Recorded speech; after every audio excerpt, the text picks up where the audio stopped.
नमस्कार मित्रांनो, लई आवडतेस तू मला या मालिकेच्या आजच्या भागात आपण बघणार आहोत. सानिका सरकारला म्हणत असते, मी त्या दिवशी बघितलं होतं, तू विस्ट्रीवर आपलं नाव पूर्ण केलं असते, पण तरी पण तू का मान्य करत नाही आहेस तुझं माझ्यावर प्रेम आहे ते? तुझ्या डोळ्यासमोर मला असं कोणीतरी घेऊन जाणार, तू फक्त बघत बसणार आहे का? बोल ना, का बोलत नाही आहेस? पुढे ती म्हणते, कामं असतील ना तुला? माझ्या साखरपुड्याची तयारी करायची असेल, कर, चांगली तयारी कर. जगातल्या कुठल्याच प्रियकराने अशी तयारी केली नसेल ना, अशी तयारी कर, असं म्हणून सानिका तिथून निघून जाते. सरकार सानिकाकडे बघत राहतो. इकडे सर्वेश आणि सानिकाचा साखरपुडा ठरल्यामुळे पंकजा मात्र खूप खुश असते आणि ती नाचू लागते. त्यावर सर्वेश तिच्याकडे बघून म्हणतो, किती खुश झाली आहेस तू? ये इकडं जरा बस, श्वास तर घे.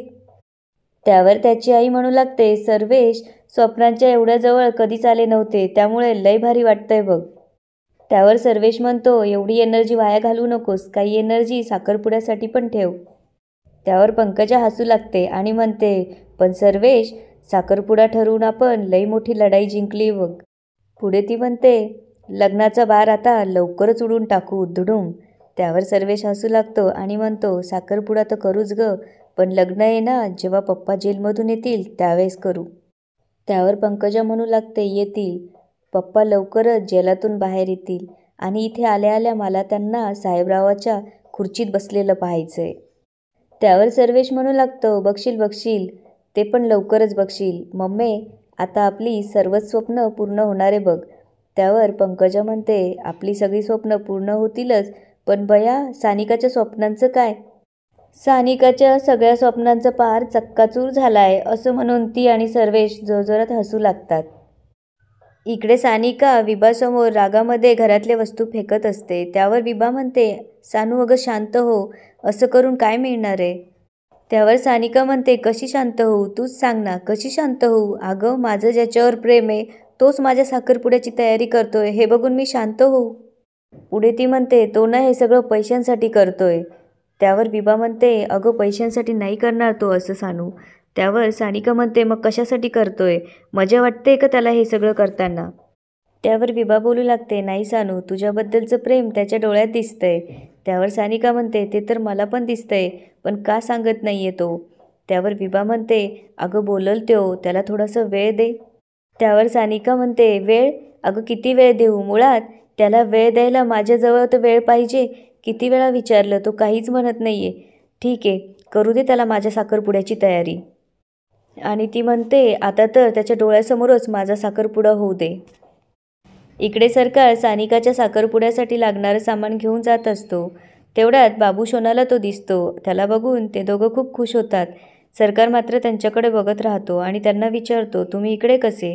त्यावर ते म्हणू लागतात, इकडे कसे म्हणजे, असं विचारायला हे साखरगाव थोडी आहे, आणि तालुक्याच्या गावात तू काय करतोय, आणि हे सामान कसलं? त्यावर सरकार म्हणतो, साखरपुड्याची तयारी. त्यावर ते दोघे खुश होतात आणि म्हणू लागतात, भाई तू कितना तेज निकला रे, साखरपुडा बी ठरला लगेच. त्यावर सरकार म्हणतो, अरे गप्प बसा, माझा नाही सानिकाचा. त्यावर ते म्हणू लागतात, मग सानिका काही एकटीच साखरपुडा करणार आहे का? त्यावर सरकार म्हणतो, तिचा साखरपुडा तिच्या आत्याच्या मुलाशी म्हणजे सर्वेश संघ ठरलाय. हे ऐकून बाबू शोनाला धक्का बसतो. बाबू म्हणू लागतो, वा, आणि तू तिच्या साखरपुड्याची तयारी करतोय? आणि शोना म्हणू लागतो, तू काही येडायस का रे, आणि तू तिला सांगितलं की नाही तुझं तिच्यावर प्रेम आहे म्हणून? त्यावर सरकार म्हणतो, अरे सांगून काय उपयोग होणार आहे, जे ठरलंय ते ठरलंय. आणि पुढे तो म्हणू लागतो, तसं पण मी कळशीचा आहे हे समजल्यावर तिने मला कधी स्वीकारलंही नसतं. हे सगळं तिला कसं सांगावं हेच मला कळत नव्हतं, पण त्याआधीच जाऊ दे, उगाच तिला त्रास नको. त्यावर बाबू म्हणतो, और तेरे को जो त्रास हो रहा है उसका क्या? त्यावर सरकार हसून म्हणतो, मला काय होतंय, मी खुश आहे एकदम. त्यावर सोना म्हणू लागतो, आम्ही तुझे ना दोस्त आहे, तू जे बोलतो ना त्यापेक्षा तू जे बोलत नाही ना ते लवकर कळतं आम्हाला. त्यावर ते दोघं बोलू लागतात, भाई अजूनही वेळ गेलेली नाही, तू सानिकाला सगळं सांगून टाक. त्यावर सरकार म्हणतो, सांगून काय होणार आहे, आपल्या दोन गावांमध्ये भांडणं आपल्याला माहीत नाही आहे का, त्यामुळे आपल्या गावामध्ये सोयरीक होणं शक्य नाही आहे. त्यावर बाबू म्हणतो, ये तू मत सोच, तू सिर्फ अपनी दिल की बात उसको बता दे, आणि विचार करण्यात वेळ घालवू नको, सांगून टाक, जे होईल ते होईल, पुढचं बघून घेऊ. त्यावर सरकार म्हणतो, ठीक आहे, सांगतो तिला. इकडे पेडणेकर घरी आलेले असतात आणि सावित्रीला दागिने दाखवून म्हणत असतात, बाईसाहेब हे बघा माझ्याकडचे सगळ्यात बेस्ट आणि युनिक दागिने, यातले कोणते आवडतात ते बघा. सावित्री सानिकाला आवाज देऊ लागते. सानिका तिथे येऊन विचारते, काय मम्मी? त्यावर सावित्री म्हणते, अगं हे बघ अंगठ्या आणल्याय, यातली कोणती तुला आवडती तूच बघ बाई. सानिका अंगठ्यांकडे बघते आणि तिच्या आईला विचारू लागते, मम्मी हे सगळं कशासाठी? त्यावर तिची आई म्हणते, कशासाठी म्हणजे? अगं साखरपुडा आहे तुझा, त्यासाठी अंगठी लागणार नाही का? ती पुढे सानिकाचा हात धरून तिला बसवते आणि सांगू लागते, अगं अंगठी घालणं म्हणजे नुसतं शोभेचा भाग नव्हे, त्यामागे काही धार्मिक कारणं असतात.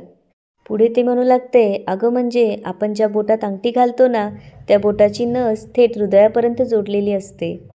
याचा अर्थ असा की दोघांमधलं नातं फक्त बाहेरूनच नाही तर आतून हृदयापर्यंत जोडलेलं असतं. अगं अंगठी म्हणजे एक प्रकारचं वचनच झालं, प्रेम, आदर आणि आयुष्यभर एकमेकांच्या मागे उभं राहण्याचं वचन. हे सगळं शांतपणे सानिका ऐकत असते. पुढे ती सानिकाला अंगठी बघायला सांगते. सानिकाही एक अंगठी उचलते आणि बघू लागते. तेवढ्यात सरकार तिच्यासमोर येऊन उभा राहतो. ती सरकारकडे बघत असते आणि सरकारही तिच्याकडे बघत असतो. तेवढ्यात त्याच्या लक्षात येतं आणि तो घाईघाईने तिच्याजवळ येऊन तिला बोलू लागतो, मॅडम मला तुमच्याशी काहीतरी बोलायचं आहे. जरा या ना 2 मिनटं. त्यावर सानिकाला राग येतो. ती उठून म्हणते, माझं महत्त्वाचं काम चाललंय, दिसत नाही का तुला? पुढे ती म्हणते, महत्त्वाचं असेल तर थांब. त्यावर सरकार म्हणतो, नाही मला फक्त तुमचे 2 मिनटं पाहिजे होते. त्यावर ती म्हणते, माझ्या ना साखरपुड्याची तयारी चालू आहे, त्यामुळे माझ्यासाठी 1-1 मिनटं इम्पॉर्टंट आहे. ती सरकारला अंगठी दाखवून म्हणते, बरं ठीक आहे, ही अंगठी आधी सांग कशी आहे? त्यावर सरकार तिच्याकडे बघू लागतो. ती बघ म्हणून त्याच्या हातात देते. सरकार ती अंगठी हातात घेतो. त्यावर सानिका बोलू लागते, आणि सगळं व्यवस्थित झालं पाहिजे बरं का? मला माझ्या आणि सर्वेशच्या साखरपुड्यात कसलीच कमी नको आहे. सगळ्यांना लक्षात राहिला पाहिजे आमचा साखरपुडा. त्यावर सावित्री बोलू लागते, अगं साखरपुडा तुझा आहे ना, मग तूच बघ की, त्याला नको ओढू आत. आणि ती सरकारला अंगठी दे इकडे असं म्हणून त्याच्या हातातनं अंगठी घेते. सरकार अंगठी देऊन तिथून निघून जातो. सानिका विचार करते, तुला त्रास होतोय राजा, मला माहिती आहे, पण हा त्रासच तुझ्या मनातलं बाहेर काढेल. इकडे सर्वेश साहेबरावांकडे येतो. साहेबराव त्याला म्हणतात, काय नवरदेव कशी चालली तयारी साखरपुड्याची? त्यावर सर्वेश हातातली बाटली दाखवून म्हणतो, मामा खास तुमच्यासाठी गोव्याहून आणली. त्यावर साहेबराव खुश होतात आणि म्हणू लागतात, नुसतं धावतो काय, भरायला घे. पुढे ते म्हणतात, पण सर्वेश ग्लासं भरून झाले की ही बाटली आमच्या डोळ्यासमोरून बाजूला ठेव, कारण तुमचा साखरपुडा नंतर तुमचं लग्न, या सगळ्या आनंदाच्या वातावरणात ही बाटली कधी संपल समजणार पण नाही. म्हणून सांगतोय की आमच्यापासून लांब ठेव. पुढे ते दोघं चिअर्स म्हणून ड्रिंक सुरू करणार. तेवढ्यात साहेबरावांचा फोन वाजू लागतो. ते फोन बघतात तेव्हा खासदार साहेबांचा फोन येत असतो. त्यावर ते फोन उचलतात आणि त्यांच्याशी बोलू लागतात, पण नेटवर्क प्रॉब्लेम असल्यामुळे त्यांना काही ऐकू येत नसते, म्हणून ते तिथून उठून दरवाजात जातात. तेवढ्यात पंकजा सर्वेश सर्वेश म्हणून आवाज देऊ लागते. सर्वेश पण येतो मामा असं म्हणून तिथून निघून जातो. दोघंही तिथून निघून गेल्यावर सानिका तिथे साहेबरावांना शोधत येते. तिला तिथे कोणी दिसत नाही. सानिकाला उचकी लागलेली असते. ती समोर थम्सअपची बाटली बघते आणि ती पिऊ लागते, पण तरीही तिची उचकी थांबत नसते. त्यामुळे ती ग्लास घेते आणि पूर्ण ग्लास संपवते. इकडे सर्वेश सानिकाला शोधत असतो. सानिका तिथे दिसत नाही. त्यावर तो राजाला आवाज देऊन विचारतो, ए राजा, इकडे सानिकाला कुठं बघितलंय का? त्यावर सरकार तिथे जातो आणि म्हणतो, नाही मी माझं काम करत होतो, पण काय झालंय? त्यावर सर्वेश म्हणतो, काही नाही. पुढे सरकार म्हणतो, काही प्रॉब्लेम झालाय का? त्यावर सर्वेश म्हणतो, नाही, पण झाला तरी तुला काय त्याचं, आणि आम्ही नवरा बायको बघून घेऊ असं तो म्हणतो. तेवढ्यात कसला तरी आवाज येतो, म्हणून ते दोघं तिकडे बघतात. तेव्हा सानिका नशेत असल्याचं त्यांना दिसते. त्यामुळे ते तिच्याकडे जातात. सानिकाला असं बघून त्या दोघांना आश्चर्य वाटू लागते. तेव्हा सानिका बोट दाखवून म्हणू लागते, लई आवडतोस तू मला. हे ऐकून सरकारला धक्का बसतो. त्यावर सर्वेश सानिकाकडे बघून विचारतो, काय बोलते ही? त्यावर सरकार म्हणतो, तुमच्याशी बोलते. त्यावर सर्वेश म्हणतो, माहिती मला, माझी होणारी बायको आहे ती, माझ्या संग बोलणार नाही तर कोणासंग बोलणार? पुढे सानिका जोरजोरात ओरडू लागते आणि म्हणते, मी सगळ्या जगाला ओरडून सांगणार आहे, ऐका हो ऐका आणि सगळ्यांनी लक्ष देऊन ऐका.